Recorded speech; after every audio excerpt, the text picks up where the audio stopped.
Γεια χαρά σε όλους και καλώς ήρθατε σε άλλο ένα νέο βίντεο του καναλιού. Σήμερα θα δείξουμε την απλή διαδικασία του πώς κάνουμε IMU calibration στο DJI Neo. Είχα ένα προβληματάκι και μπορεί να το έχετε δει. Ο ορίζοντάς μου είναι λίγο στραβός στο Neo, δεν θα έπρεπε να είναι, γιατί η ευθυγράμμιση του ορίζοντα στο Neo γίνεται ψηφιακά και όχι μηχανικά, οπότε δεν δικαιολογείται αυτό το πράγμα.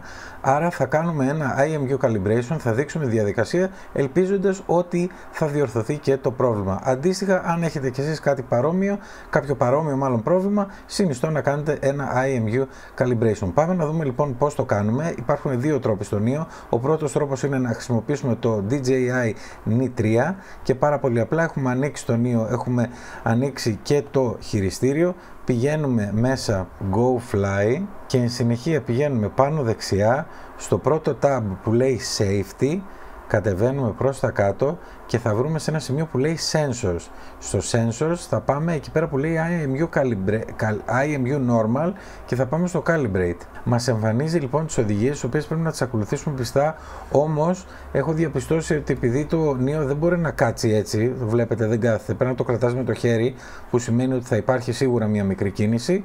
Θα χρησιμοποιήσουμε τις μπαταριούλες και μάλιστα θα τις βγάλω κιόλας, μήπως και υπάρχει κάτι που μπορεί να επηρεάσουν οι μπαταρίες του IMU calibration. Οπότε θα βάλω εδώ τη βάση και θα δείτε πώς θα τη χρησιμοποιήσω. Ακολουθώ τις οδηγίες ακριβώς. Η πρώτη εικόνα μου λέει να βάλω το DJI Neo έτσι και πατάω Start.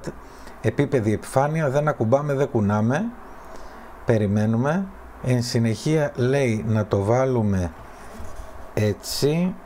Το στερεώνουμε, δεν ακουμπάμε, δεν κουνάμε. Εν συνεχεία λέει να το βάλουμε από κάτω έτσι.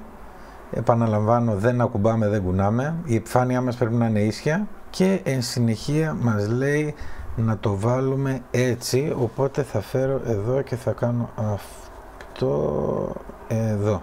Και πάλι δεν ακουμπάμε, δεν κουνάμε. Και τελευταίο βήμα, να κοιτάει προς τα πάνω. Εδώ είμαστε. Restarting aircraft.